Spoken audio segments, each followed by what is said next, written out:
Anda jangan macam-macam terhadap negara saya tutup ini, Anda selesai. Itu yang disebut efek penggeta namanya. Kekayaan batu bara kita salah satu dari yang terhebat seluruh dunia, Indonesia.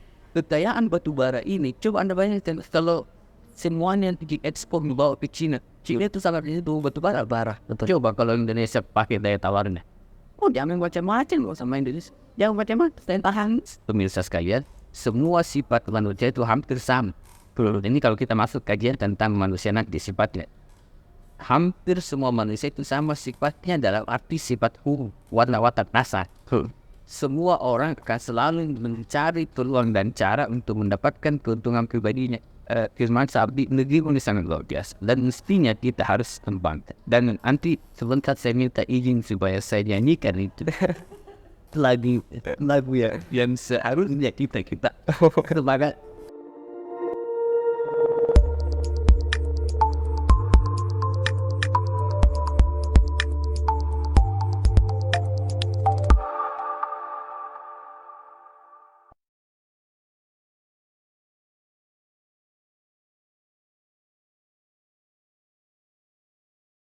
Assalamualaikum warahmatullahi wabarakatuh.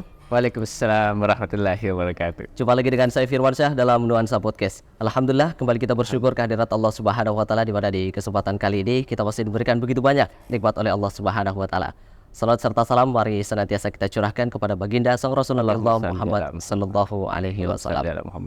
Baik sahabat Nuansa Podcast, di kesempatan kali ini kita akan kembali melanjutkan obrolan santai kita. Dan tentunya saat ini saya berada di layanan pusaka Dinas Perpustakaan dan Kearsipan Provinsi Sulawesi Selatan, yang mana ini merupakan sumbangsi dari Perpustakaan Nasional Republik Indonesia kepada Dinas Perpustakaan dan Kearsipan Provinsi Sulawesi Selatan. Dan tentunya kali ini saya tidak sendirian. Kali ini saya ditemani oleh seorang narasumber yang sangat luar biasa, yakni beliau merupakan Zahir Juwana Ridwan selaku Pustakawan Ahli Muda Provinsi Sulawesi Selatan. Assalamualaikum warahmatullahi wabarakatuh. Waalaikumsalam warahmatullahi wabarakatuh. Alhamdulillah. Gimana kabar Kak? Ya, sehat-sehat, dan kita bersyukur kepada Allah karena anugerah yang diberikan kepada kita. Kesehatan itu adalah modal yang sangat besar bagi kita dan anugerah yang sangat besar dari Allah Subhanahu wa taala. Puasa lancar Kak? Alhamdulillah. Alhamdulillah. Alhamdulillah. Oke, di kesempatan kali ini Kak, sebenarnya sebuah tema yang ingin kita lanjutkan dari obrolan beberapa pekan yang lalu tentang membaca Indonesia dengan cinta. Untuk mengawali hal tersebut, tentunya di kesempatan kali ini pula kita berada di layanan pusaka ini Dinas Perpustakaan dan Kearsipan Provinsi Sulawesi Selatan. Bisa dijelaskan terlebih dahulu Kak tentang layanan pusaka ini? Oke. Ya. Saudara Firmansyah dan para pemirsa Nuansa Podcast yang berbahagia. Jadi Perpustakaan Nasional RI itu mengumpulkan banyak sekali hasanah-hasanah pengetahuan. Satu diantaranya adalah tentang masalah sastra. Nah, pusaka ini adalah upaya dari Perpustakaan Nasional RI untuk kemudian mengelaborasi semua hasanah-hasanah kesastraan dan kemudian memperkenalkannya kepada seluruh masyarakat Indonesia. Nah, kemudian dicobalah oleh Perpusnas diberikan bantuan kepada beberapa dinas perpustakaan di daerah-daerah untuk kemudian melayangkan pusaka ini, dan sehingga semua hasanah-hasanah kesastraannya ataukah kemudian modal-modal budaya dan sebagainya itu bisa terkumpul di satu tempat dan kemudian dilayangkan, dan masyarakat bisa menikmati dan mempelajari hal itu. Sehingga pusaka ini alhamdulillah kita di Sulawesi Selatan mendapat bantuan satu di antara sekian provinsi yang mendapat. Jadi bisa kita manfaatkan untuk obrolan saat ini. Bisa. Semua kegiatan kita yang membawa manfaat, mengelaborasi pengetahuan, itu merupakan sesuatu yang sangat disenangi tentunya oleh kita semuanya, dan itu kita bersyukur akan hal itu. Termasuk obrolan di kesempatan kali ini yang sangat penting untuk kita ketahui, terutama bagi anak muda yang berada di Indonesia tentunya tentang bagaimana memaknai Indonesia itu sendiri. Market kita sudah mengulik tentang bagaimana Indonesia membaca Indonesia dengan cinta, tapi tidak cukup sampai di situ Kak. Ya, kita mau mendalami sebenarnya apa ya makna dari Indonesia itu, bagaimana akar kata dari Indonesia Kak. Bisa dijelaskan terlebih dahulu Kak? Saudara Firmansyah dan para pemirsa ya Allah. Jadi Indonesia itu dia ambil dari kata Indos dan Nesos. Jadi saya mau jelaskan dulu sedikit. Jadi ini bahasa terambil dari akar kata bahasa Latin. Ada yang mengatakan dia dari bahasa Yunani. Indos itu adalah kata yang sebenarnya dia merujuk kepada satu kawasan di mana orang Barat itu mulai dari Persia ke timur, naik ke atas Asia Tengah, Cina, terus ke bawah ke selatan, India sampai ke Asia Tenggara, itu disebut Hindia. Iya. Makanya Indonesia disebut Hindia Belanda. Nah, jadi kawasan Hindia yang dikuasai oleh Belanda, kira-kira begitu. Nah, panjang perkembangan itu kawasan daratannya itu mereka sebut Hindia, di sebelah selatannya itu ada disebut Samudra Hindia. Nah, dari akar kata Indus itu merujuk pada maksud adalah Hindia itu tersebut. Nah, kemudian Nesos itu terambil dari bahasa, ada yang menyebut bahasa Yunani, itu artinya pulau-pulau. Jadi Nesos itu pulau-pulau. Maka yang dia maksud adalah Nesos, yang kemudian nanti menjadi Indonesia. Nah, Nesos ini adalah kemaritiman atau pulau-pulau itu yang dia berada di sisi sebelah timurnya Hindia itu, yaitu sebelah timurnya Samudra Hindia, dan di sebelah tenggaranya dari bentangan benua Asia tersebut. Nah, karena ini kan dari tadi Iran ke sebelah timur ini dia sebut semua Hindia oleh orang Barat. Maka kemudian dari Nesos itu maksudnya adalah gugusan kepingan pulau-pulau yang bertaburan yang berada di sisi sebelah timurnya India atau Samudra Hindia, seperti itu. Nah, tetapi perlu diketahui bahwa pada masa yang lalu ada seorang ahli yang namanya James Logan kalau tidak salah, bersama William Earl. Itulah yang kemudian mempopulerkan atau mencoba untuk mencari ini kawasan namanya apa yang cocok. Kawasan ini dulu kan kita belum merdeka kan, masih dikuasai oleh raja-raja, kerajaan-kerajaan kecil gitu ya.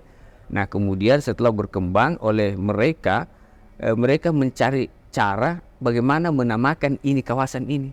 Kemudian ada yang berpendapat bagaimana kalau kita kasih nama Melayu Nesos atau Melayu, karena dia mengatakan bahwa kawasan kita ini khususnya di daerah Indonesia bagian barat kebanyakan orang-orang Melayu dan dinamika Melayu.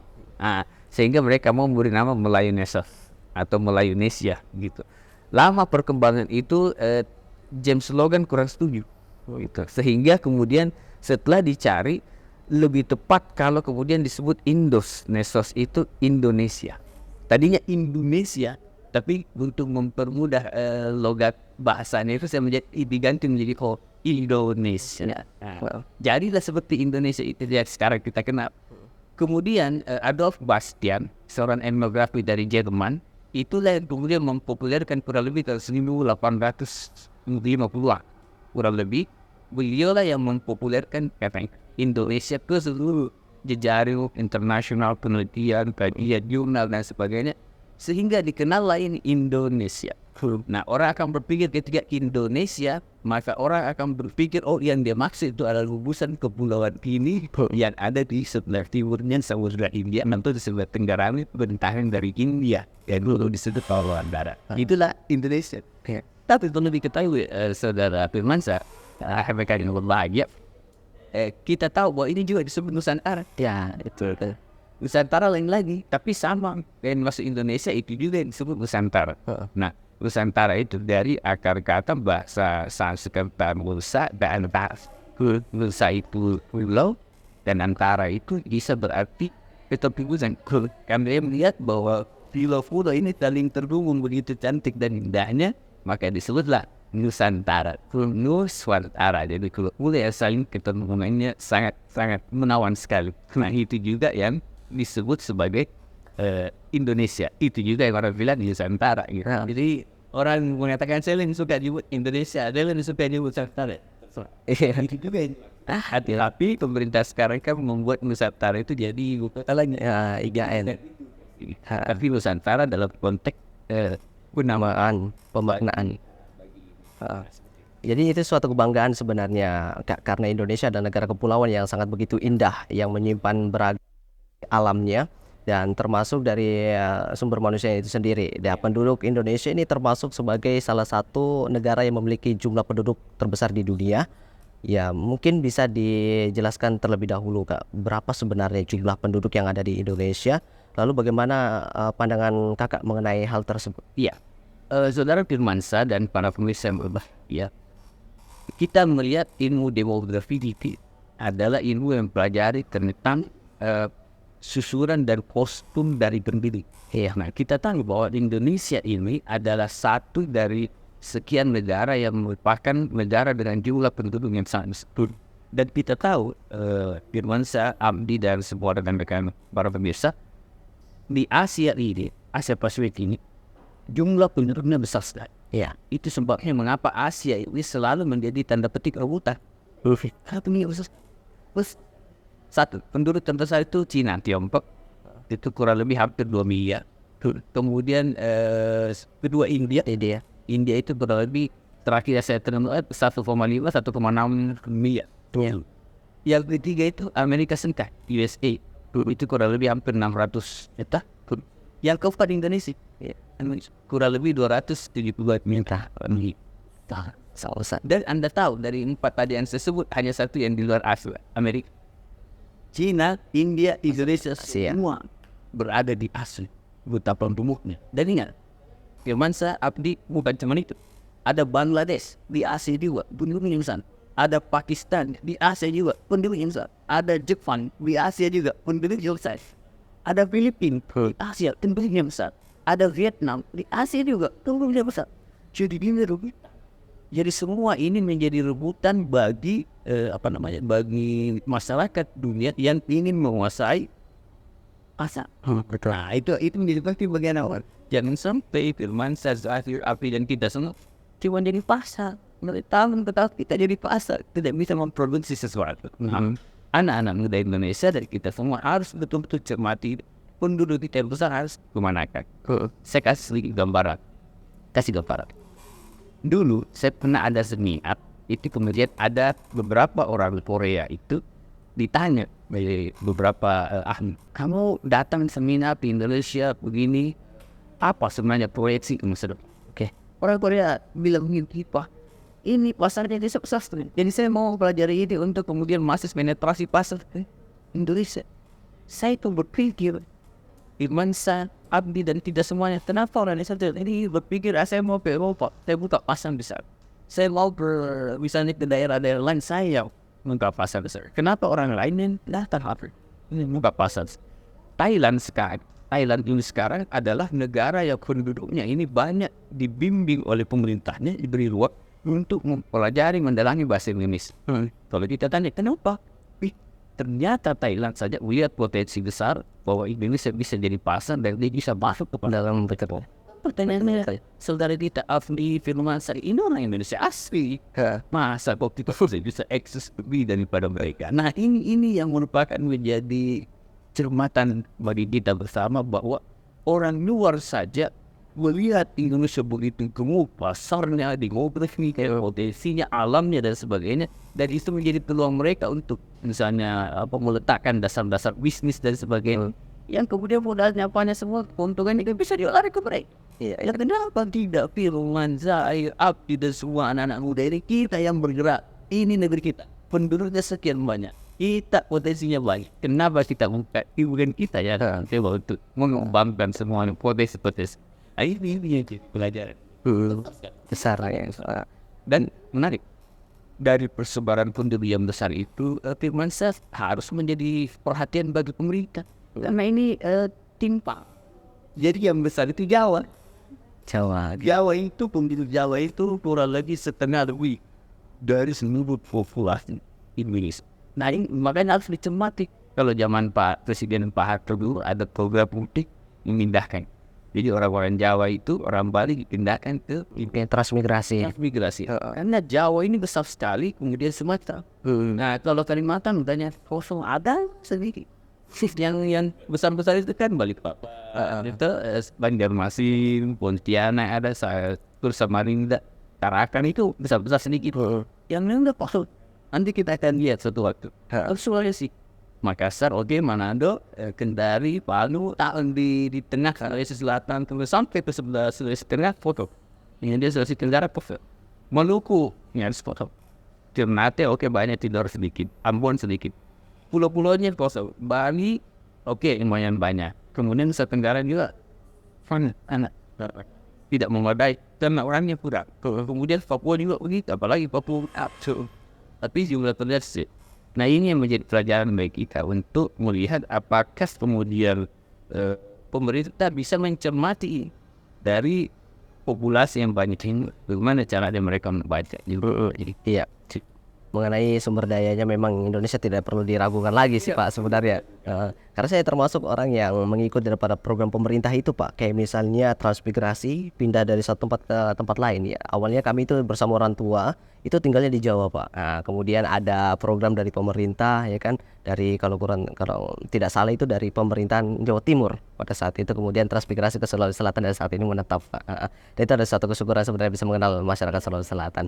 Dan kalau bicara tentang Indonesia ini Pak, kita tentunya mengenal daripada sumber daya alamnya yang sangat melimpah potensinya, dan kita bisa mengupas satu persatu mengenai potensi itu Pak. Mungkin bisa dijelaskan.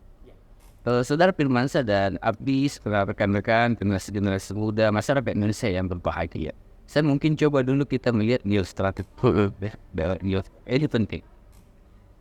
Kita harus pahami bahwa setiap negara itu memiliki kepentingannya masing-masing. Ya, masing-masing memiliki. Setiap pemerintahan itu sejatinya menjadikan dia fokus kepada peningkatan sumber daya, kualitas dan sebagainya terhadap negara itu, terhadap masyarakatnya dan sebagainya. Itu yang disebut sebagai upaya untuk membaca geostrategi dan geopolitik. Saya akan jelaskan lebih detail. Kenapa setiap negara memiliki kepentingan masing-masing? Karena setiap negara memiliki kapasitas dari penduduk-penduduknya yang mereka tidak ingin penduduk ini menjadi tanda petik menjadi lemah kualitasnya, kapasitasnya. Kalau mereka lemah dan sebagainya, maka hancurlah.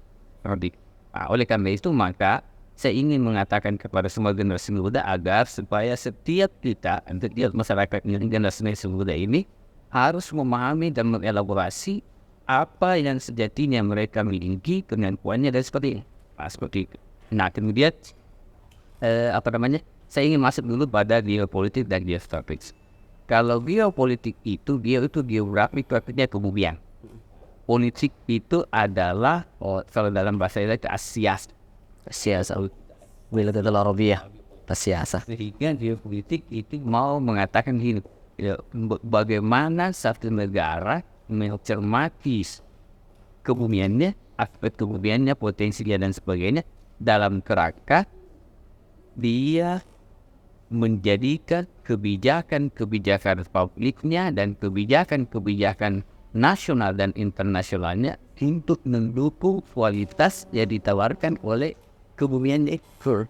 Nah, jadi misalnya kalau Indonesia misalnya, geopolitiknya seperti apa Indonesia? Bagaimana Indonesia bisa melihat aspek kebumian tersebut, kemudian dilihat dalam kerangka bagaimana aspek kebumian dan kualitas itu serta keterhubungannya dengan masyarakat internasional dimanfaatkan itu sedemikian rupa untuk memajukan bangsa ini. Kira-kira begitu. Kalau geostrategi adalah melihat aspek daripada seluruh geografi kebumian ini untuk melihat bukan cuma keterhubungannya, tetapi bagaimana semua potensi alamnya itu menjadi strategi untuk memajukan bangsa. Iya. Pemimpin yang tidak memahami ini khawatir pasti kekayaan dan potensi sumber daya alam yang terlalu besar ini tidak bisa dimanfaatkan dengan sebaik-baiknya. Jadi pemimpin elit bangsa dan kita semua menjadi penting sekali dalam kerangka memahami geopolitik dan strategi tadi. Iya. Karena begini, coba bayangkan, Anda lihat orang lain mempergunakan strategi yang luar biasa, bahkan cenderung saya melihat ada sebagian negara yang licik dan kita kemudian tenang saja, seolah-olah tidak ada masalah ya Pak. Udah ibaratnya diurang udah mau kata tuh. Tapi kita senang. Saya kemana-mana firman diskusi banyak kalangan. Sedih kita. Jadi karena banyak anak muda yang tidak pahamnya ini banyak bukan hanya anak muda. Bangsa banyak tidak ngerti. Ada yang ngerti tapi seolah-olah nggak tahu Pak. Seolah-olah tidak. Betul ini ya. Padahal ini penting sekali. Insyaallah mungkin seri-seri selanjutnya akan lebih detail. Yang menjadi pertanyaan ini Pak, yang menjadi tanda tanya besar buat kita, negara kepulauan yang begitu besar gitu, sebenarnya apa yang Indonesia itu kaya Pak sebenarnya? Ini menjadi menarik. perlu untuk diketahui dulu mereka bahwa ini adalah kepingan surga yang Allah taburkan. Firman saat di kita semua tidak pernah kita menduga dilahirkan di bumi di negeri Indonesia ini dengan syarat bangsa Indonesia ini begitu luar biasa yang dikaruniai Allah. Apa yang tidak ada? Apa yang tidak ada? Coba kita lihat ya. Dari Sabang sampai Merauke, dari Miangas sampai Merauke. Sabang itu adalah kota di Pulau W di Nanggro Aceh Darussalam yang dianggap perwakilan paling barat. Merauke itu kota di Papua bagian selatan yang merupakan dianggap perwakilan paling timur. Miangas itu adalah pulau kecil sekali. Nanti kita lihat, nanti satu waktu kita akan lihat pulau yang sangat kecil yang bahkan Miangas dengan daratan Mindanao di Filipina lebih dekat dibanding daratannya Sulawesi Selatan. Begitu rupanya negeri.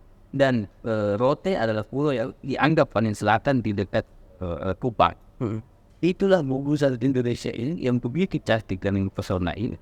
Yang dikaruniai Allah begitu melimpah. Seluruh kekayaan atau hampir semua kekayaan dan sumber daya alam itu melimpah. Mulai dari lautannya, hutannya, dan kemudian juga potensi-potensi daya tawarnya terhadap perdagangan global dan sebagainya. Ya nanti akan bahas tentang geostrategi tersebut. Karena apa? Karena Indonesia yang kaya sedemikian rupa ini, ya anugerah dari Allah terhadap kita semuanya ini, sejatinya lah generasi muda ini melihat bahwa saya bakal pernah berkata, atau di firman saya pernah berkata, kalau pemimpin bangsa ini paham dan mengelaborasi terus kemudian melakukan langkah-langkah strategis yang begitu buat, tidak banyak kita temukan orang-orang miskin. Karena Indonesia lebih dari cukup untuk memasok semua. Suatu waktu kita akan bicara tentang bagaimana kekayaan alam buat kita lautan yang kalau dieksplorasi Indonesia akan mendapatkan kekayaan yang lebih luar biasa. Sebagai contoh, saya akan mungkin satu atau beberapa. Ya, baru saja salah satu perusahaan Emirat Arab menemukan potensi cadangan kekayaan gas alam dan minyak satu daripada sekian terbesar di dunia. Coba Anda bayangkan. Di Musyawarah Nasional Sastrawan saya ketemu orang Aceh, sastrawan Aceh. Dia bisik saya, Indonesia ini bisa menermakan begitu banyak. Aceh ini bisa menermakan. Saya bilang kenapa? Ibaratkan kekayaan alam. Waktu itu belum ditemukan. Dia cuma bilang ada ditemukan cadangan kekayaan alam. Kira-kira 4 tahun setelah pertemuan itu baru saya sadar setelah perusahaan Uni Emirat Arab jadi potensi di sebelah utara Lok Semawe itu ada cadangan tambang blok-blok yang kekayaan gas alamnya juga. Itu baru satu titik ya saya sebut. Saya belum sebut mineral, nikel, jati, nikel, karet, lautan, terumbu karang, destinasi wisatanya. Ke emasnya, tembaga, boksit, mangan, ini luar biasa. Dan kekayaan alam itu, kalau ibarat para pakar itu, kekayaan alam itu kan adalah satu upaya daya tawar kepada pihak internasional. Coba bayangkan, Anda tahu, hampir semua kekayaan alam kita ini dibutuhkan masyarakat itu. Coba kalau kita ngancam mereka, Anda jangan macam-macam terhadap negara saya tutup ini, Anda selesai. Itu disebut efek penggetah namanya. Jadi di dalam bergeopolitik dan geostrategi antara bangsa-bangsa yang ada. Jadi, mau contoh, kekayaan batu bara kita salah satu dari yang terhebat di seluruh Indonesia. Kekayaan batu bara ini, coba Anda bayangkan kalau semuanya diekspor dibawa ke Cina itu sangat itu batu bara. Coba kalau Indonesia pakai daya tawarnya. Jangan macam-macam sama Indonesia. Jangan macam-macam. Saya tahan. Selesai negaranya. Karena apa? China itu Tiongkoknya. Karena dia negara yang mau bangun kan. Maka sangat membutuhkan batu bara yang saya tahan, Anda tahu. Jangan tawarkan. Jadi maksudnya kita akan bisa bekerja sama secara baik. Akhirnya kerangka saling semangat lalu selaras dan sana negara-negara. Seperti ini. Iya. Ini memang sudah tidak diragukan lagi kalau potensi yang seperti yang kakak sebutkan tadi, tentunya ini menjadi PR besar buat kita sekalian. Tapi yang menjadi tanda tanya besar lagi buat kita ini selaku bangsa negara Indonesia atau bahkan kepada pemangku kepentingan itu sendiri, Kak, bagaimana cara untuk mengelola itu semua yang baik dan benar sekiranya untuk bisa memajukan negara Indonesia sebagaimana negara-negara yang kita lihat di luar sana. Ya katanya Indonesia katanya pengen Indonesia maju, tapi caranya masih begini-begini. Sebenarnya langkah seperti apa yang harus ditempuh, Kak? Nah, pertanyaan ini kemudian memang agak sulit kalau kita bangsa ini, termasuk elit bangsa ini, tidak melihat semua potensi. Jadi harus potensi yang dilihat semua ini. Sembari melihat potensi itu, kita juga harus melihat apa kerangka dasar dari kekuatan satu bangsa dan peradaban dalam rangka mengikat atau menjahit semua kekuatan itu. Di Irman dan rekan-rekan bangsa podcast yang berbagai. Saya kasih contoh. Kekayaan alam Indonesia besar sekali. Penduduknya banyak sekali. Masyarakatnya udah mau kerja hebat. Pemimpinnya korupsi. Datang. Demi Allah saya bersumpah, Anda para pemimpin elit bangsa siapapun Anda, kalau Anda mengkhianati negeri ini, kalau Anda mengkhianati negeri ini, dan saya dan kita semua mengkhianati negeri ini, maka percayalah Anda akan dituntut oleh masyarakat Indonesia. Masyarakatnya udah shifter, penduduknya banyak, kekayaan alamnya tapi itu apa itu? Ya tuh isinya elitnya bermain-main dengan korupsi dan sebagainya. Nah ini kacau. Itu tadi maksudnya. Kenapa saya mengatakan bahwa sulit kalau tidak mengikat seperti itu. Pemimpinnya harus paham. Oh pemimpin itu ayah daripada masyarakat. Nah kalau pemimpinnya bagus, kapasitas dan kualitasnya bagus, etikanya bagus, sumber daya yang dia pahami seperti apa bagus, niatnya bagus, mengelola negara, sistem politiknya bagus, cepat sekali ini konsumen. Benar. Jadi ini modal kekayaan alam ini satu sisi ini harus diangkat dan dikelola dengan bagus. Pemimpinnya yang harus, dan pemimpin itu bukan cuma presiden dan menteri juga pemimpin. Wapres juga pemimpin. Staf Andi di kementerian juga pemimpin. Dirjen-dirjen itu pemimpin. Semua kita anda juga pemimpin. Maksudnya dalam sistem semua ini bekerja, pemimpinnya harus bagus. Kalau pemimpinnya itu pekerjaannya korup dan melakukan kejahatan, kezaliman, tidak ada artinya karena anjir. Contoh, kita pemimpin, saya lobby dengan satu negara misalnya, silakan ambil terus kekayaan alam ini. Berapa cuannya? Cuannya masuk ke sini. Nah, lebih sekali. Walaupun yang begitu, semua ya saya titikkan tidak boleh begitu. Tidak, pemimpin nih, pemimpin. Ini masyarakat nih, ini tambang alam segala macam. Oke, Anda datang, panggil ahli. Bukan kita bicara, ahli panggil. Itu, tambang alam ini akan dikelola sekian hektar, gini. Setelah dihitung, berapa keuntungan, berapa ini, berapa royalty. Oke, bulan. For masyarakat. Dan itu program sulker. Anda tahu, di negara-negara lain sana, kayak tawar, begitu luar biasa yang mereka miliki. Nggak boleh dilakukan kita ngambil royalty yang sangat kecil. Nggak boleh. Kecil sekali. Sehingga yang terjadi adalah kita menjadi sasaran tembak dari orang di luar yang sudah tahu Indonesia ini gampang dimain. Firman saya, Abdi dan teman-teman yang berbahagia, saya dapat info begitu. Orang luar itu, kalau yang apalagi yang sudah canggih pikirannya, dia bilang Indonesia ini, tidak ada sih. Ini kan kasihan kan ditahu. Bila berpikir sehingga yang terjadi adalah permainan dari daya tawar tersebut yang sebenarnya bukan untuk kepentingan apa itu kepentingan masyarakat dan kepentingan bangsa, tapi lebih untuk kepentingan kantong dan permainan elit dan itu baik. Arti masa, saya mau kasih ada satu buku ditulis oleh Darren Acemoglu bersama dengan sahabat dulu. Buku itu daun. Tapi kalau Anda baca, tebal segini itu kalau Anda baca judulnya Why Nation Fail, mengapa bangsa gagal. Itu menjelaskan tentang kegagalan satu bangsa. Saya khawatir buku itu memotret ini. Saya khawatir. Jadi bangsa itu akan gagal kalau permainan elit dan politik anggarannya itu lebih banyak pro terhadap elit dan kekuasaan. So dia tidak tahu bahwa first itulah yang kita khawatirkan. Makanya tadi kalau saudara Firmasa tanyakan bagaimana kekayaan alam dan sebagai pembangkit, saya kalau kekayaan alamnya dan sebagainya, saya yang saya khawatir itu elitnya. Jadi kalau elit satu bangsa kita sudah mulai manipulasi, elit satu bangsa sudah mulai cenderung untuk kepentingannya sendiri, kelompoknya berbuat zalim, berbuat segala macam hal-hal yang merusak bangsanya. Selesai nanti, selesai. Dalam hitungan beberapa tahun ke depan kita habis nih, karena tidak tergane keputusan-keputusan yang diambil.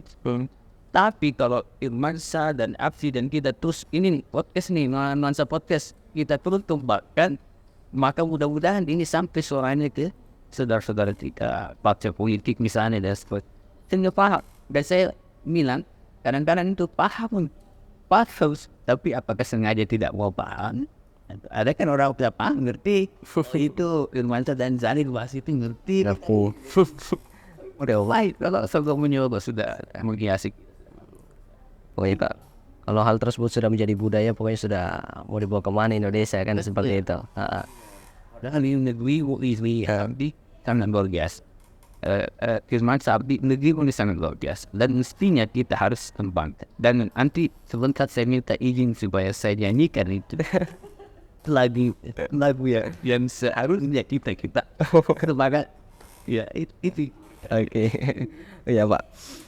Memang ya kalau kita berbicara tentang kekayaan Indonesia yang sangat luar biasa ini tentunya bisa kita manfaatkan dan berpotensi untuk bisa memajukan bangsa Indonesia sebagaimana yang kita lihat negara-negara luar ya. Sebenarnya kalau bisa kita ulik bersama, sebenarnya apa rahasia negara lain yang bisa mengelola sumber daya mereka sehingga dia bisa memajukan negaranya mereka sendiri, seperti halnya mungkin yang ada di Timur Tengah, baik itu Dubai ataupun yang ada di Uni Emirat Arab. Ini menarik ini. Jadi kalau kita tadi menyebut Dubai di Timur Tengah dan sebagainya, Timur Tengah itu adalah kawasan yang memang oleh Allah dikasih karunia kekayaan minyak. Jadi kekayaan minyaknya itu memasak kurang lebih hampir sepertiga, mungkin lebih dari seluruh dunia. Jadi karena saking kayaannya itu mereka dapat keuntungan dan sebagainya. Nah mengenai Dubai itu memang di Emirat Arab itu memang tadinya itu ada pasir gersal. Nanti setelah saya lupa nama pemimpinnya itu, setelah beliau naik, beliau punya revolusi berpikir yang luar biasa. Sehingga beliau mengatakan bahwa tidak hanya sekedar minyak, nanti kita akan jadikan destinasi wisata. Ini kota kawasan terputus. Yang baik itu adalah salah satu kota yang merupakan pusat dari orang-orang datang melihat pindah kecanggihannya. Nanti bisa lihat di YouTube itu bagaimana baik dengan peradabannya begitu. Berarti kemudian ada keinginan dan seorang kulit. Ada keinginan, betul lah. Harus yang dibutuhkan penjelasan itu penting. Keinginan seorang pemimpin dalam satu program pembangunan proyek atau apapun juga, jangan ada hal lain Anda begitu. Betul-betul dia harus mengarah kepada tujuan untuk memberdayakan dan memuliakan manusia. Harus ke situ. Jangan ada tujuan bahwa dengan membangun begini ada ekor-ekor yang ikut yang lain. Ekor-ekor yang tidak tepat itulah yang kemudian banyak terjadi di dalam potret pembangunan satu bangsa. Contoh nih, Firmansyah presiden. Amin. Firmansyah di sini jadi presiden. Saya misalnya diangkat jadi staf ahli. Begitu Firmansyah bilang, staf ahli, bagaimana tentang kelautan kita? Karena saya punya banyak dengan orang-orang dari kelautan sana atau orang-orang yang entitas-entitas lobby dari bidang kelautan, kemudian ketika saya mengatakan iya, saya mendapatkan keuntungan pribadi, maka saya akan mengatakan sudah bagus gini. Tapi niat saya itu pribadi. Ini yang saya maksud jangan terjadi pada bangsa. Berharap kita semua betul-betul kalau membangun itu betul-betul ketika presidennya mengatakan gimana ini tidak ada urusan bagi keuntungan pribadi saya. Karena saya sebagai abdinya negara sudah dibayar oleh negara. Tidak ada urusan bagi saya ada hal-hal lainnya di luar sana. Saya akan bilang, saudara Bapak Presiden, ini begini kelautannya. Kalau dikelola begini, ini secara benar melalui foto. Itu tadi tidak. Pengelolaan tambang alam, kelautan dan sebuah kekayaan alam itu ada sebagian, tidak semua ya. Ada niat yang di dalam itu yang bermain dalam korupsi dan pembagian. Itu sebagian, tidak semua ya, tapi sebagian itu terjadi. Dan saya mungkin satu waktu akan bisa menyebut berapa kasus-kasus itu kalau memang harus kita sebut. Tapi penelitian ingin, saya hanya ingin mengatakan kepada semua elit bangsa, jangan begitu hancurlah negara ini akan kalau kita biarkan bangsa ini terus menerus bermain dengan cara-cara. Jadi lebih kepada manusianya, lebih kepada manusia. Jadi ketika kita ingin membangun satu bangsa, lebih kepada niat pemimpinnya, niat kepada masyarakat elit-elitnya. Itu waktu dia. Yang dalam pikiran kita ini sebenarnya Kak, terkadang negara yang maju seperti itu sebagaimana disebutkan Uni Emirat itu kan negara yang sangat besar, yang sangat kaya, yang sangat maju. Tapi hal-hal tersebut itu berpotensi tidak sebagaimana yang dirasakan oleh bangsa Indonesia saat ini juga, seperti halnya mungkin bermain uang juga. Mereka semua kan besar uangnya. Tapi berpotensi atau tidak untuk bermain yang seperti itu? Gini, Firmansyah harus ketahui dan pemirsa sekalian, semua sifat manusia itu hampir sama. Ini kalau kita masuk kajian tentang manusia nanti sifatnya, hampir semua manusia itu sama sifatnya dalam arti sifat watak rasa. Semua orang akan selalu mencari peluang dan cara untuk mendapatkan keuntungan pribadinya. Semua. Firmansyah bisa begitu, Zahir bisa begitu, Abdi dan semua bisa begitu. Semua kita bisa begitu. Tetapi di dalam ilmu yang kita sebut sebagai psikologi pemerintahan, kenapa sistem itu dibentuk? Sistem itu dibentuk dalam peranata hukumnya yang jelas, yang baik, dan supaya apa? Supaya meminimalisir kejahatan masing-masing orang. Kalau hukum tidak ada, peranata hukum tidak ada, Firmansyah bisa zolimi saya seenaknya, saya bisa zolimi Anda seenaknya. Kita kalau diberi amanat bisa zolimi rakyat seenaknya. Rakyat bisa saling pukul, saling bunuh di bawah karena peranata hukum itu. Nah, kalau Firmansyah menanyakan tadi bahwa ada potensi tidak kalau negara lain juga ada. Jangan kira di USA Amerika tidak ada korupsi. Jangan kira di Kanada. Wah, saya pernah juga ke Eropa melihat situasi hal-hal begitu ada semua. Namanya manusia. Tetapi kenapa agama dan sistem itu menjadi penting? Kenapa agama Islam itu diturunkan? Supaya memandu Firmansyah, memandu Zahir, memandu kita semua. Kenapa negara itu dibentuk dengan semua konstelasi dari sistem perangkat fungsi, psikologi dan sebagainya? Supaya membuat itu semua sadar bahwa kita harus semua mengacu kepada satu sistem dalam bernegara yang baik. Sebab kalau hukumnya hancur berantakan, ini yang hancur berantakan, pasti Firmansyah bisa jolimi saya, betul. Masyarakat saling pukul, hancur. Nah, inilah yang menurut saya perlu dipikirkan dengan matang bahwa semua kerangka yang kita bangun itu dalam rangka membangun peranata dan sebagainya untuk kehidupan yang lebih baik. Iya, jadi memang begitu sistem yang harus diperbaiki, berhukumnya juga, kemudian dari kesadaran masyarakat itu sendiri dan pernah kita bahas semua pemangku kepentingan semua, pokoknya tidak boleh ada yang masa bodoh tentang hal demikian. Dan harus sesuai dengan kapasitas. Betul. Firmansyah dengan nuansa fokus ini kan amal soleh yang luar biasa menyebarkan pengetahuan. Oke, siap. Yang sempat tertinggal nih Pak tentang bagaimana geostrategi Indonesia yang tentunya ini menjadi tema khusus yang sempat disampaikan, diulas oleh para capres dan cawapres kita tentang geostrategi Indonesia yang akan dibawa kemana. Nah, sekiranya kira-kira seperti apa geostrategi yang harus dilakukan bangsa Indonesia saat ini dan ke depan untuk menuju daripada Indonesia Emas di tahun 2045 itu Kak? Baik, saudara Firmansyah dan para pemirsa yang dirahmati Allah. Tadi sudah kita sampaikan bahwa geostrategi itu adalah upaya membaca aspek-aspek kebumian kita dalam kerangka melihat bagaimana memanfaatkan semuanya itu menjadi satu strategi dalam rangka menguatkan sumber daya kita, menguatkan, mengangkat, menggemilangan masyarakat ini dan sebagainya. Itu ya seperti jadi membaca itu. Nah, kalau dilihat tadi aspek geostrategis, sebagai orang yang mendalami asana-asana seperti ini, termasuk geografi, saya ingin berkata, saya minta maaf Firmansyah kalau harus berkata, carikan saya negara yang mengalahkan geostrategi di Indonesia. Anda tidak akan pernah tahu. Karena inilah negara secara geostrategi pingsan negara empat. Lihat, Indonesia itu kepingan maritim. Dia berada di dua benua dua samudra. betul. Anda bayangkan dua samudra, benua Asia, benua Australia, samudra Pasifik, samudra Hindia, dan kepingannya maritim. Bukan negara pun, tapi maritim. Kalau aspeknya itu maritim, maka kelautannya luar biasa. Pasti aspek lautan, kekayaan alamnya, destinasi wisata dan sebagainya. Dan Anda lihat dari kekayaan alam yang begitu suaranya, dia berada di ekuator, di garis tengah khatulistiwa. Ada negara yang punya kekayaan alam dan sebagainya, tapi tidak strategi Indonesia. Jepang misalnya. Jepang itu juga maritim dari Hokkaido sampai Okinawa. Itu kepulauannya indah sekali. Tapi letaknya di pinggir Pasifik bagian utara. Itu agak-agak tidak strategis Indonesia.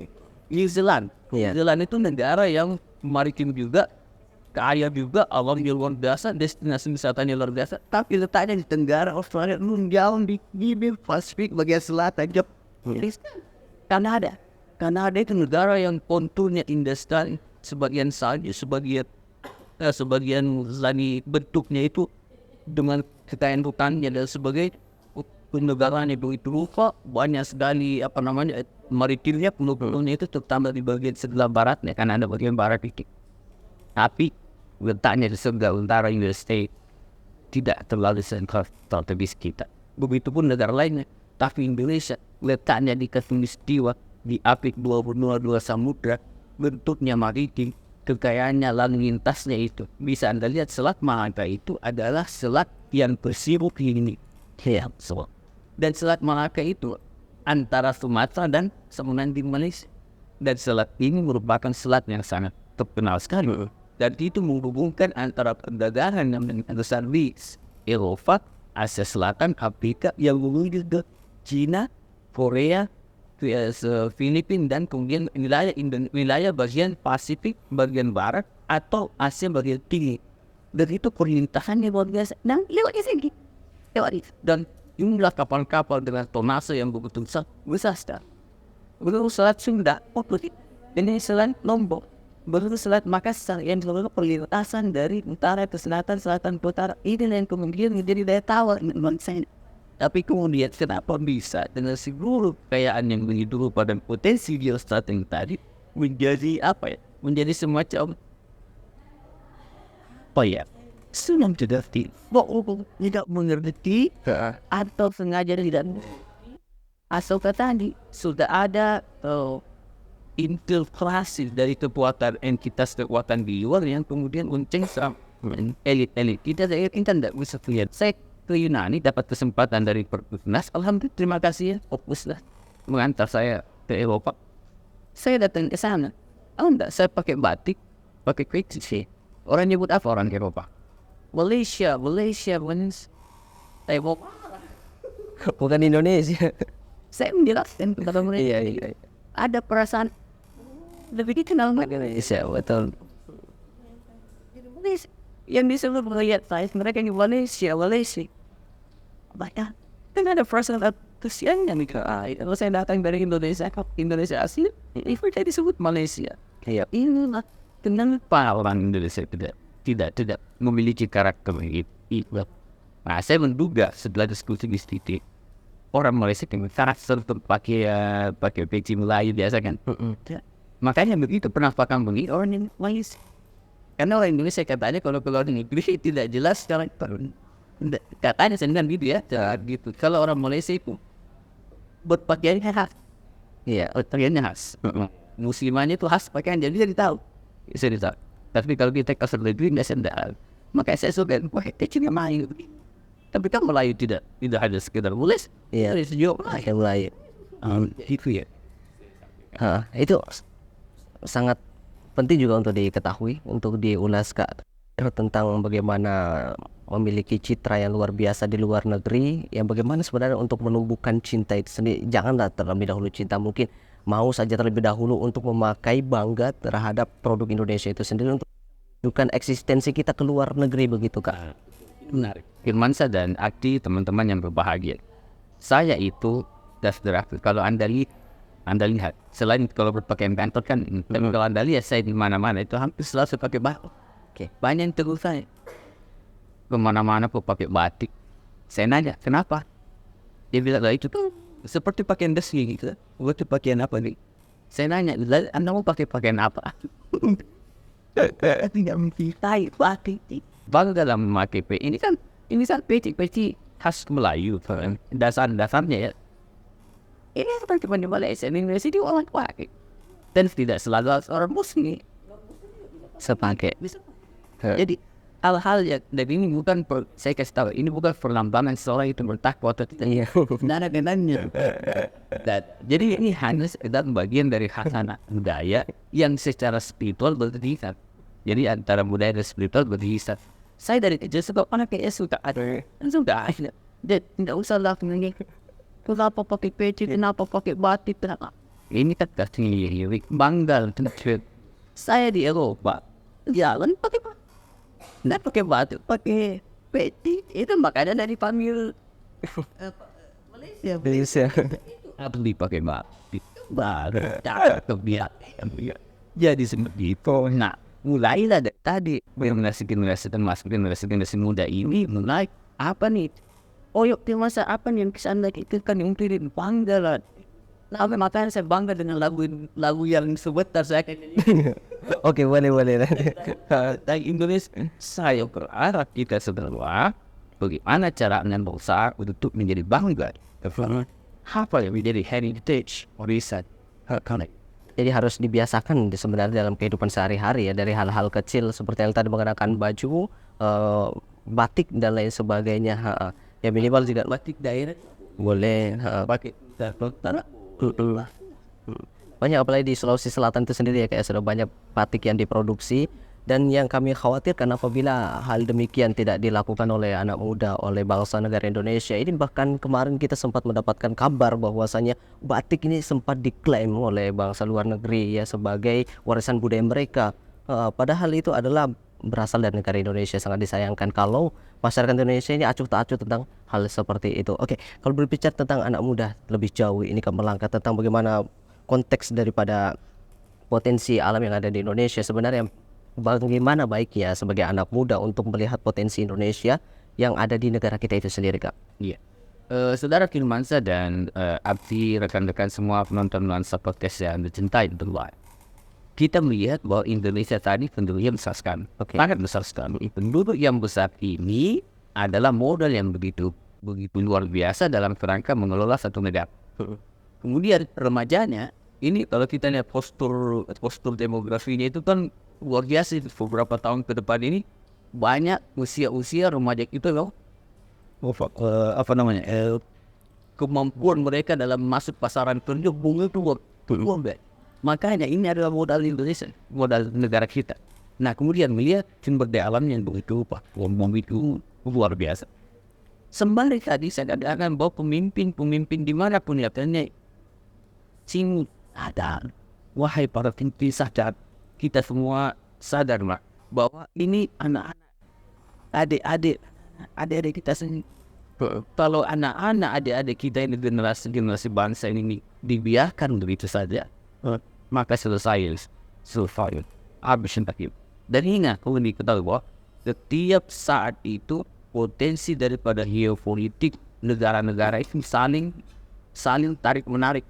Maksudnya gini, ada kepentingan India, ada kepentingan Tiongkok, ada kepentingan Jepang, ada kepentingan Singapura, ada kepentingan Malaysia, ada kepentingan Thailand, semua. Belum lagi kepentingan Amerika Serikat, Eropa, Kanada, Australia. Itu kan ada sakta. Kalau pemimpinnya tidak punya wawasan tentang geopolitik yang dikuras dengan makna, apalagi kalau makna spiritual kan makin cakep gitu loh. Kalau pemimpin seperti itu dia punya kemampuan begitu. Terus kemudian yang terjadi adalah hanya sekedar permainan elit saja harus selesai. Kasihan potensi yang Allah berikan dalam alam yang menuju yang kalau kita lihat ya begitu rupa, begitu luar biasa. Hanya menjadi bahan sebagai bancakan politik. Itulah makanya saya bilang firman sedang semua rekan-rekan yang berbahagia, yang paling saya takuti itu adalah seperti Darren Hacemoglu mengatakan dalam TV itu bahwa bangsa itu akan gagal manakala elitnya yang penting bermain juga Dia bermain kecurangan dalam semua aspek-aspeknya yang kemudian ditinggalkan terus sebis. Dan inilah yang kemudian saya ingin bersama dengan teman-teman di luar nuansa podcast ini, kita tahu bahwa negara ini begitu kaya, kekayaan anugerah Allah begitu besar, potensinya luar biasa. Saya ingin titip firman saya dan semua saudara-saudara yang berbahagia, insya Allah tidak sulit ini dikelola bila para pemimpin di semua levelnya, pemimpin yang amanah, yang amanah, yang tabligh, yang siddiq, yang patron, yang merupakan ajaran dari Nabi. Pilih pemimpin minimal 4 betul amanah, siddiq, tabligh, patron. Amanah itu jujur, bisa dipercaya, siddiq itu benar, patron itu cerdas, tabligh itu kemauan yang kebaikan. Ya, harus pemimpin punya kemauan menata, membangun peranatan dan kemampuan gagasan berpikir yang menyampaikan ide-ide. Karena kalau pemimpin kita sudah tidak dalam empat tadi, apalagi berbuat solid, semua timah, nikel, batu bara, kekayaan alam, jati, hutan, lautan, dan selamat tinggal terhadap semua kekayaan. Gak ada. Maka pemimpin menjadi penting sekali perannya. Masyarakat menjadi penting, cerdik, cendekiawan, agamawan, semua. Dan satu saya pikir pesan kepada semua elit bangsa, terutama agamawan yang memiliki pengetahuan. Jangan mengkhianati bangsa ini dengan pengetahuan yang kita miliki, lalu kita membolak-balik lidah kita, membohongi kebenaran dan fakta yang benar di dalam kehidupan. Jangan bolak-balik. Yang salah dibilang benar, yang benar dibilang salah. Itu yang bisa merusak. Iya. Banyak poin pembelajaran yang bisa kita ambil dalam kesempatan kali ini, Kak. Terutama kami sebagai anak muda yang banyak mengambil pengalaman dari Kakak dan juga wawasan yang luar biasa. Yang tentunya tidak boleh dilupakan sama sekali potensi alam yang kita miliki, dan tentunya bisa kita gali lagi ya potensi alam kita, dan juga bisa kita manfaatkan sebagaimana peran anak muda itu memiliki peranan yang sangat penting ya untuk memajukan negara Indonesia. Tetapi yang menjadi problem itu kadang anak muda yang belum bisa memahami itu semua. Jangankan untuk berpikir bagaimana untuk mengelola sumber daya alam kita. Terkadang lagu yang tadi Kakak sempat sebutkan, Tanah Airku, kemudian Indonesia Pusaka, masih belum bisa dinyanyikan, mungkin masih ada yang lupa, dan sekarang dihiasi dengan lagu-lagu pop dan lain sebagainya. Kira-kira mungkin bisa dijelaskan terlebih dahulu, Kak, mengenai pentingnya lagu kedua ini ya, Tanah Airku dengan juga Indonesia Pusaka, ya, untuk diulik bersama. Kemudian kalau ada kesempatan nanti bolehlah untuk disenandungkan ya. Kamu silakan, Kak. Dan kan nuansa podcast yang berbahagia. Jadi saya ingin mengatakan bahwa kenapa orang-orang dulu itu ketika Anda menyanyikan lagunya atau Anda mendengarkan, kenapa perasaan itu damai? Karena itu ditulis dari hati. Sesuatu yang Anda tuliskan dari hati, yang Anda tutupkan dari hati, masuk ke hati. Sesuatu yang Anda tuliskan, Anda tuturkan dari kebencian, hancur. Tapi kalau Anda tuliskan dari hati, Anda tuturkan dari hati, dia akan masuk ke hati. Itu sebabnya lagu-lagu perjuangan atau lagu-lagu itu enak sekali dan akan seperti langgeng. Kenapa lagu-lagu zaman sekarang itu ya paling lama 1 tahun Lupakan. Itu tadi tidak sekonsisten dan kualitas hati orang yang menulis pada masa-masa. Ya mana itu yang saya ingin katakan, bahwa bagaimana Ibu Surya Ismail Marzuki Allah menerangi beliau menulis itu, dan kita menyanyikannya itu tidak mana dengan perasaan yang begitu bahagia dari sebagainya. Dan itu ditulis tidak panjang lagu itu, tapi meledak di dalam jiwa. Nah, saya berharap anak-anak muda Firman Abdi dan semua harus kembali melihat bahwa ada sesuatu yang begitu luar biasa yang dalam instrumen lagu tersebut bisa mengantar kita untuk punya semangat mencintai bangsa ini. Dan saya berharap ini terus digaung. Karena sekarang coba Anda bilang lagu itu ya tidak lagu-lagu yang gimana kan? Tidak, maka lupa mungkin. Lagu-lagu ini sudah lupa anak-anak muda kita. Sama tuh diingatkan lagunya. Iya. Ya kan. Semua mereka kita saya suka penyanyi. Tapi mudah-mudahan itu bisa membawa kita untuk punya dalam kalau kita mencintai Indonesia. Bahasa jadi Abdi Dirjen Abdi. ayo itu Indonesia Pusaka. Oke. Lagu ini Indonesia Pusaka ini diciptakan oleh Ismail Marzuki. Oke. Dia memang banyak menulis tulisan-tulisan lagu-lagu yang mengantar kita untuk memahami tentang Indonesia ini. Kita coba ya, kita coba. Kalau suara saya tidak terlalu karena belum menyanyi. Iya. Tidak jadi masalah. Falsafahnya lagu itu ya bagus ini. Indonesia tanah air beda pusaka abadi dan jaya. Indonesia sejak dulu kan tetapi puja di tempat lahir beta dibuai dibesarkan bunda, tempat berlindung di hari tua pun sempat hirauan untuk mata cinta. Iya, ada sesuatu yang begitu luar biasa yang kok sederhana ini. Coba tanah air. Oke. Tanah air ku tidak kulupakan yang terkenal selama hidupku, biarpun saya pergi jauh tidak akan hilang dari kau. Anakku yang ku cintai, engkau ku hargai. Oke, berbikin banyak dan itu tulisan sederhana kan. Filosofinya dalam sekali. Kalau anak-anak muda sing words menyanyikan itu ada pasal tanya sama kasihan nama kita. Anak-anak mudanya lupa semua, pahlawannya lupa, lagunya lupa. Jangan-jangan lagu Indonesia lain juga dia lupa. Ini jadi problem ya. Muskil ya. Tahu enggak? Firmansyah abdi dan saudara-saudara yang berbahagia. Tahu enggak? Pemerintah Tiongkok, Cina tuh itu di saat ada kebijakan. Begitu Anda seperti ini, begitu didengarkan lagu kebangsaannya Cina, semua berdiri dengan sikap sempurna.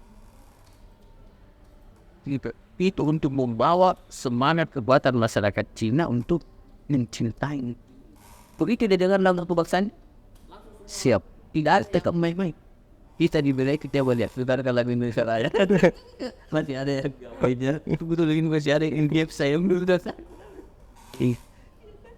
Jadi ini dari generasi mulai dari generasi muda ini kita mulailah bagaimana caranya Firmansyah dan nuansa podcast ini menjadi bagian yang akan ikut berperan serta dalam rangka memperkaya asana ini semua dalam rangka menuju Indonesia yang lebih baik. Hal sepele yang tidak boleh dilupakan sahabat nuansa podcast sekiranya lagu-lagu yang seperti yang kita senandungkan tadi tentunya harus diingat selalu. Jangan sampai yang menjadi pertanyaan ini lagu tersebut disenandungkan pas kemarin di upacara SMA kemarin terakhir. Ini jadi problem ya. Ya setidaknya di setiap saat mungkin bisa kita dengar dan juga kita memaknai sesuai dengan apa yang semampu kita ya. Karena banyak hal yang bisa kita ulik dari negara kita dan ini adalah mewakili ya lagu-lagu yang seperti itu adalah budaya kita dan juga kelestarian bagian. Dan mungkin obrolan yang sangat luar biasa yang sangat begitu bermanfaat untuk kita sekalian.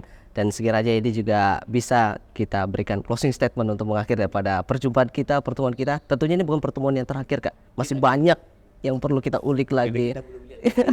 Ya, geografinya perlu kita nampakkan ya kepada sahabat podcast. Untuk mengakhiri closing statement kami persilahkan Kak. Ya, dan statement akhir saya ini mengatakan video. Satu, semua peradaban bangsa masyarakat itu pemerintah di dalam setiap bangsa-bangsa ini pasti memiliki kepentingan yang seluas. Kepentingan untuk siapa? Bisa kepentingan untuk masyarakat. Maka sebagai pribadi-pribadi yang hidup lahir dan besar di negeri ini, kitalah yang berjuang bersama-sama untuk mencoba dengan kemampuan dan kapasitas kita. Semoga kita beri nasihat kepada para pemimpin secara berjenjang bagaimana caranya kepentingan ini bangsa betul-betul kepentingan yang didahulukan masyarakat Indo.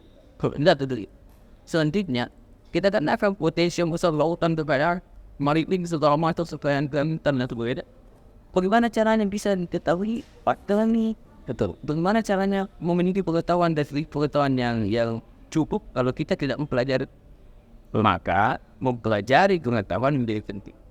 Pertanyaannya kemudian bagaimana caranya supaya sistem pendidikan kita itu memahami semua yang menjadi bahan dasar untuk mengetahui semua potensi-potensi.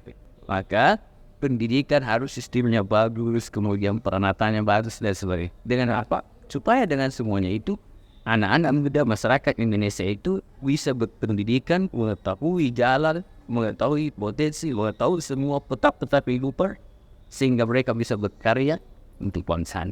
Nah, dengan begitu satu kesatuan, semua bergerak, semua berjuang, semua memulai, semua melangkah, melakukan sesuatu yang baik dalam kerangka membangun dasar-dasar pendidikannya untuk memuliakan agama, bangsa, dan masyarakat ini. Itu rasanya. Iya. Bagaimana sembari itu kita akan Oke. Oke. Ya, kita aja dulu. Di sini.